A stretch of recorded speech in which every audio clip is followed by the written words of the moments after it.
जब एक लड़की ने बंदर से शादी कर ली। जी हाँ, आपने सही सुना, एक लड़की जिसने बंदर से शादी कर ली। और शादी के बाद उस बंदर ने जो किया उसे देखकर सभी गांव वाले दंग रह गए।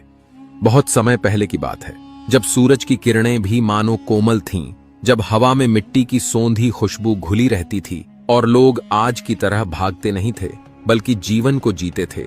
उसी समय पहाड़ों और हरियाली से घिरे एक छोटे से गांव में एक बुजुर्ग व्यक्ति रहता था। नाम था रघुवीर। रघुवीर की काया पतली दुबली थी, मगर उसकी आंखों में अब भी मेहनत की चमक बाकी थी। चेहरे पर झुर्रियां थीं, पर उनमें भी जीवन की लकीरें बसी थीं। उसकी चाल धीमी थी, मगर हर कदम में आत्मसम्मान झलकता था।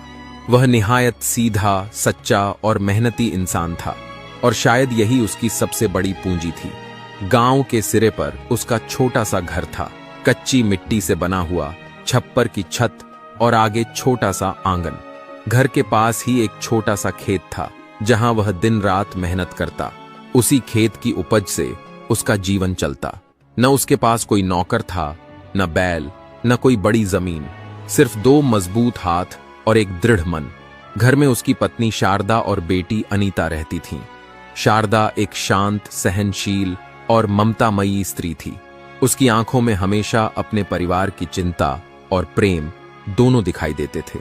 वह सुबह सुबह उठकर घर का सारा काम निपटाती, चूल्हे पर मिट्टी की हांडी चढ़ाती और अपने बूढ़े पति के लिए खाना बांध कर रख देती। अनीता उनकी एकलौती बेटी थी। उसका चेहरा किसी कली की तरह कोमल और मासूम था। वह बहुत समझदार थी। अपने माता पिता की सेवा करना ही उसका जीवन था। गांव के लोग उसे देखकर कहते, रघुवीर की बिटिया तो मानो भगवान की देन है। ना घमंड, ना आलस, बस अपने माँ बाप के संग। हर सुबह जब सूरज की पहली किरणें धरती को छूती और पक्षियों का कलरव गूंजने लगता, रघुवीर अपनी पुरानी दरांती और हल उठाकर खेत की ओर निकल पड़ता। अनीता पीछे से आवाज देती, बाबा आज धूप तेज है, सिर पर पगड़ी बांध लेना।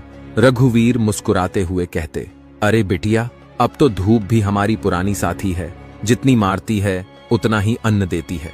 शारदा हल्की मुस्कान के साथ कहती, भगवान करे खेत हरा भरा रहे, बस यही हमारी दौलत है। गांव के लोग रघुवीर को सम्मान से रघुआ काका कहते थे। उनकी सादगी ने सबका दिल जीता था, पर किस्मत शायद उनसे हमेशा एक कदम आगे ही रहती थी। बरसात कभी ज्यादा होती तो फसल डूब जाती, कभी सूखा पड़ता तो मिट्टी फट जाती। फिर भी रघुवीर हार नहीं मानते। उनका कहना था, मेहनत करने वाले का पेट भगवान